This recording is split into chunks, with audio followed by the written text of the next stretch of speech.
পাকিস্তান সিরিজে সবথেকে বেশি আশা ছিল আসলে রিশাদদেরকে নিয়ে। গতকালকে আমি রিশাদের বোলিং থেকে খুবই হতাশ। এত শর্ট অফ লেন্থে বল দিছে। একটা ক্যাপ্টেন শুধু তখনই আসলে কার্যকর হয় যখন আপনার দলের অন্যদের কাছ থেকে সাপোর্টিভ রোলটা পাওয়া যায়। ভাই আসলে কি দেখলেন, বাংলাদেশ 3টা ম্যাচ একটা ম্যাচও কিছুই করতে পারে না, এটাই কি আসলে বাংলাদেশ কিনা? এটা আসলে বাংলাদেশ এখন বর্তমানে এটাই বাংলাদেশ, কিন্তু আমরা আসলে বাংলাদেশ চাই নাই কখনোই। আর একটা বড় কথা হচ্ছে যে আসলে মানে সিচুয়েশনটা এমন দাঁড়াইছে যে আসলে মানে বাংলাদেশের মানুষের আসলে ক্রিকেটের থেকে আস্থা উঠে যাচ্ছে দিন দিন। যদিও আমরা বলতেছি নতুন বাংলাদেশ বা মানে নতুন করে টি-20 টিমটা সাজানো হয়েছে, বাট আসলে আলটিমেটলি মাঠের রেজাল্ট না আসলে দর্শকরা কখনোই খেলার দিকে আসলে ওই আস্থাটা ফিরে পাবে না। আর যদি এই পাকিস্তান সিরিজ বলেন আর দুবাইয়ের যে সিরিজটাই বলেন, এই দুইটা সিরিজ নিয়ে যদি স্পেসিফিকলি বলি যে আসলে টি-20তে বাংলাদেশের ওপেনিং জুটি ছাড়া আসলে তেমন কোনো পজিটিভ আমি দেখি নেই, টু বি ভেরি অনেস্ট। লাহোরের মাঠেও বলারদের তেমন কিছুই দেখি নেই, ব্যাটসম্যানরা যদি 200-র উপর রান করছে, বাট এই রানটা আসলে লাহোরের মাঠের জন্য মানে জেতার মতোই রান, যেটা পাকিস্তান খুব ইজিলি জিতে গেছে। সো এইটুকুই বলার আছে যে আসলে বাংলাদেশের যে ব্যাপারটা মানে আমরা আসলে মানে দর্শকরা আসলে যেটা চায় সেটা হচ্ছে যে মানে বাংলাদেশ টিম আরও বেটার খেলুক, এটাই আসলে চায়।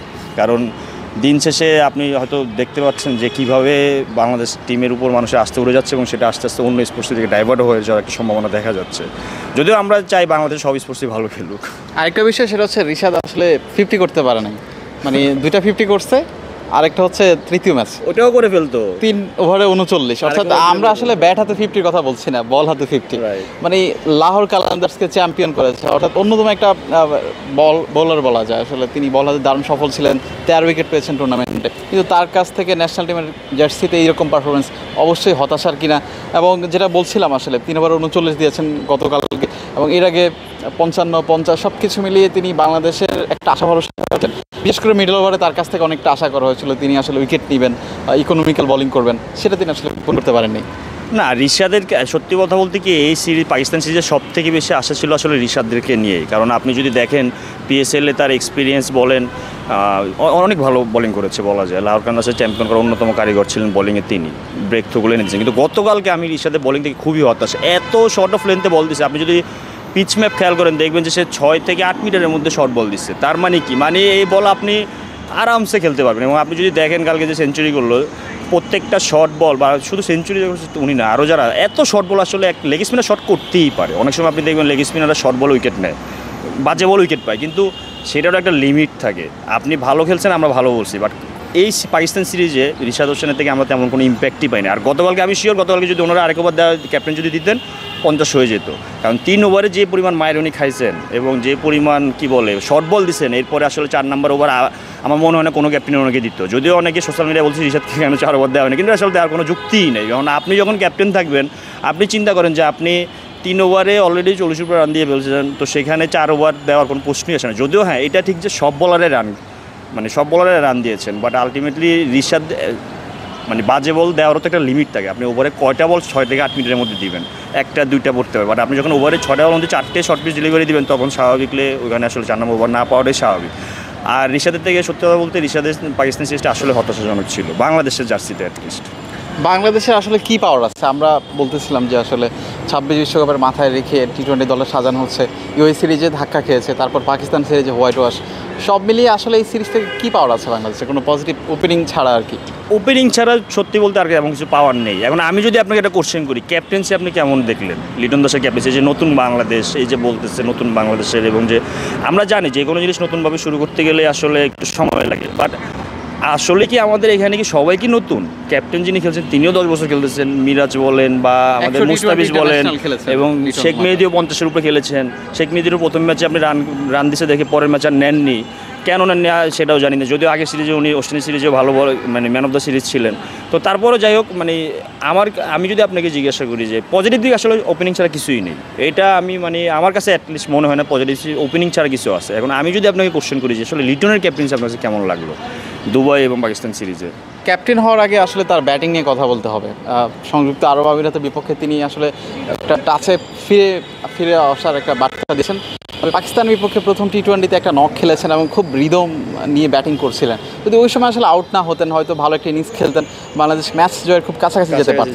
তারপর দ্বিতীয় ম্যাচটা একটু হতাশার ছিল এবং তৃতীয় ম্যাচে তিনি যে কয়টা বল খেলেছেন অবশ্যই 200 স্ট্রাইক রেটের উপর তিনি আসলে খেলা উচিত ছিল, তবু কিছুই করার ছিল না। আবার তার ফিল্ডিং সেট যখন তিনি করেছিলেন অনেকটা অসহায় হয়েছিলেন, কারণ তিনি যে আশা নিয়ে একটা বলারকে উইকেটে নিয়ে আসেন সেটা দেখা যায় উল্টো হচ্ছে, বলার তার পরিকল্পনা অনুযায়ী বল করতে পারছে না। তখন একটা ক্যাপ্টেনের আসলে কিছুই করার থাকে না, যখন বোলার থেকে ফিল্ডারদের কাছ থেকে আসলে সাপোর্ট না মিলবে।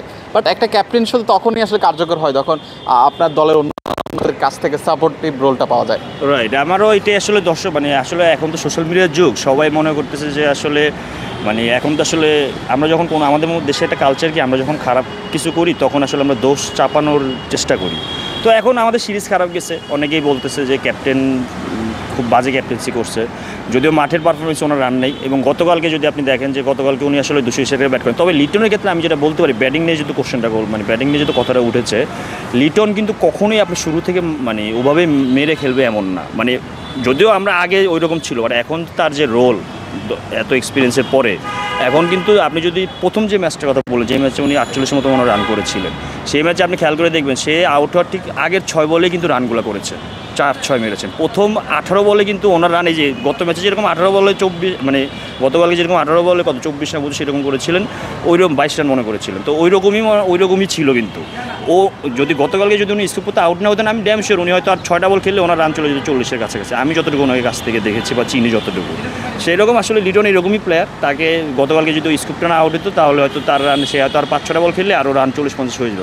বাট কথা হচ্ছে আপনার 10 ওভার শেষে যখন রান 100-র কাছাকাছি তখন আপনি তখন আপনি আসলে ওরকম খেলবেন কি না। কারণ আপনি যখন শুরুতে যখন আপনার ওপেনিং জুড়ে চলে যায় 5 উইকেট মানে 5 ওভারের মধ্যে বা পাওয়ার প্লের মধ্যে 6 ওভারের মধ্যে, তখন না হয় ঠিক আছে আপনি 2-4টা বল দেখে শুনে খেলতে পারেন। কিন্তু যখন আপনার রান 10 ওভারে 100 এবং আপনার জানেন যে লাহোরের মাঠে 200 রানও সেফ না, 200 রান ইজিলি চেঞ্জ হয়ে যাচ্ছে, তখন আসলে আপনাকে ব্যাটিংয়ে আরও স্ট্রাইক রেট মানে আরও বেশি নিয়ে খেলতে হবে, যেটা আসলে সত্যি বলতে আমাদের মিডল অর্ডারে করতে পারেনি। লিটন যদিও top order batsman, but middle অর্ডারেও আসলে আমাদের কেউ এরকম করতে পারেনি। এই কারণে আমাদের সিরিজে ভরাডুবি। এবং শুধু ব্যাটসম্যানদের কথা বলবো না, বলাররাও হতাশ করছে। মানে এটা আসলে বলার কোনো ইয়ে না। আপনি দেখেন আমাদের এত প্রেসার, এত হাইপ, ভালো স্পোর্টিং পিচে কেন আমাদের বলাররা কিছু করতে পারে না?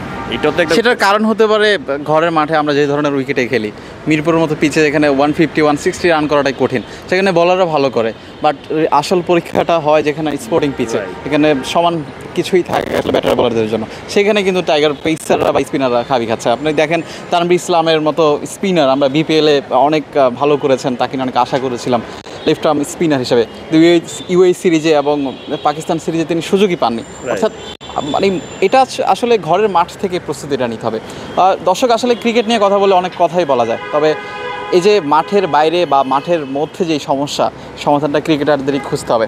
ক্রিকেট 97-এর সঙ্গে আপনারা ছিলেন, সবাইকে অসংখ্য ধন্যবাদ জানাই, আমরা বিদায় নিচ্ছি।